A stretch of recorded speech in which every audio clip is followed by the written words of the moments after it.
Stakeholders in the development and financial sectors have stressed the urgent need for innovative domestic solutions to Africa's most pressing socio-economic challenges as preparations commence for the 4th edition of the African Social Impact Summit, co-convened by the United Nations in Nigeria. At a press conference held to announce the summit, United Nations resident and humanitarian coordinator in Nigeria highlighted the devastating consequences of climate change, which is said are not only taking away livelihoods, but also reversing hard-won development gains. The climate crisis is impacting on people.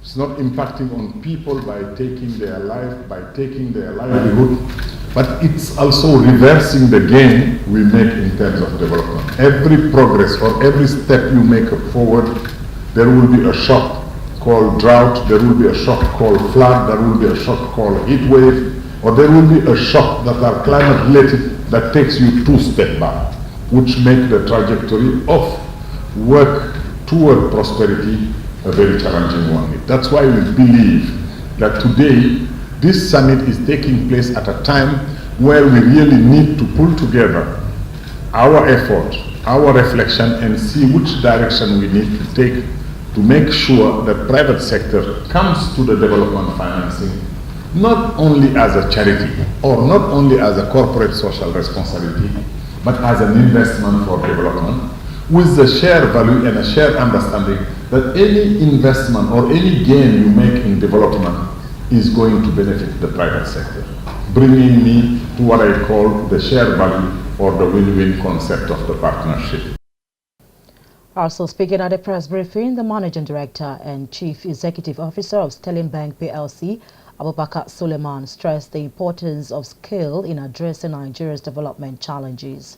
Suleiman underlined the pivotal role of the private sector, which controls over 80% of Nigeria's resources in tackling social issues. The prayer we had when we started this was who could build a bridge between the private sector that continues to control a significant amount of the resources of this country. And you have to remember, Nigeria is a country that does not collect a lot of taxes.